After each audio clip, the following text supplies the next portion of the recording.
आकाशवाणी भोपाल से प्रस्तुत है प्रादेशिक समाचार।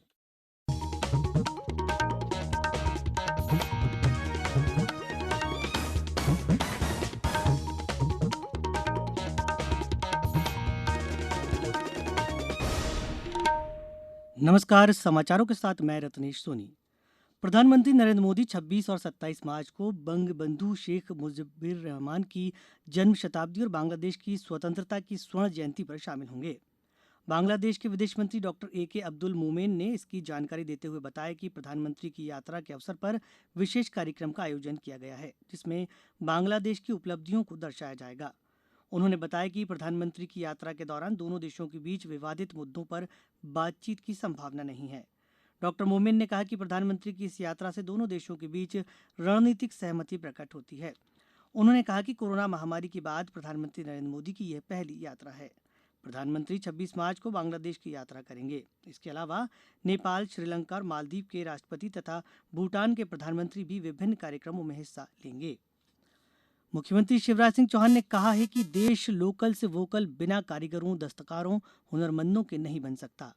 राजधानी भोपाल में आयोजित 27वें हुनर हाट के शुभारंभ के अवसर पर श्री चौहान ने कहा कि हुनर हाट की वजह से उत्पादों की बिक्री कई गुना बढ़ गई है। उन्होंने कहा कि शिल्पकारों को एक प्लेटफॉर्म उपलब्ध कराता है। इस अवसर पर केंद्रीय अल्पसंख्यक कार्य मंत्री मुख्तार अब्बास नकवी भी मौजूद थे।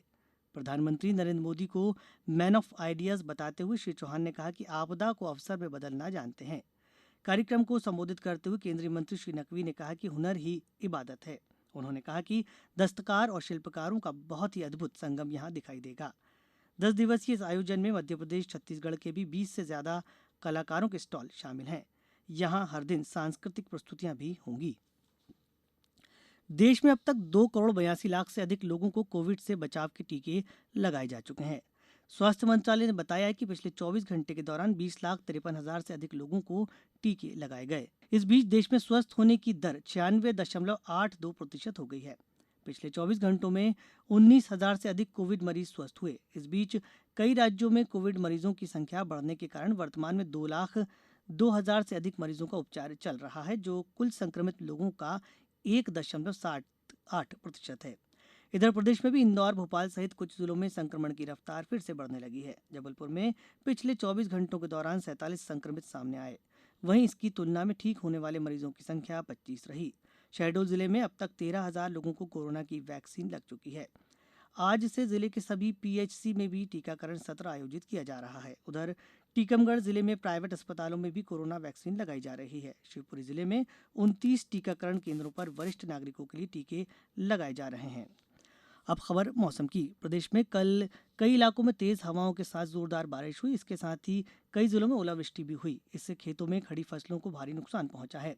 होशंगाबाद से हमारे संवाददाता ने बताया कि जिले में इटारसी, सुहागपुर, सिवनी, मालवा, बनखेड़ी सहित कई स्थानों पर कल अचानक मौसम बदल गया। अब कुछ समाचार संक्षेप में। आगरमालवा जिले में स्थित गो अभ्यारण्य एवं अनुसंधान केंद्र सालरिया में पर्यटन की संभावनाओं का पता लगाने के उद्देश्य से गो संवर्धन बोर्ड एवं पर्यटन विकास निगम के प्रतिनिधियों के एक संयुक्त दल ने कल अभ्यारण्य का भ्रमण किया। शहडोल जिले में 1 अप्रैल से 20% तक जमीनों के दाम बढ़ जाएंगे। जिला मूल्यांकन समिति ने इसके लिए प्रस्ताव तैयार कर लिया है। इंदौर में राशन माफियाओं पर प्रभावी कार्रवाई की गई थी। इनके द्वारा हड़पे गए राशन के संबंध में राजस्व प्रशासन द्वारा अब वसूली प्रकरण कायम पर कार्रवाई की जा रही है। इस बुलेटिन में इतना ही। अपना ध्यान रखिए, मास्क पहनिए, 2 गज की दूरी, हाथ धोना भी है जरूरी। नमस्कार।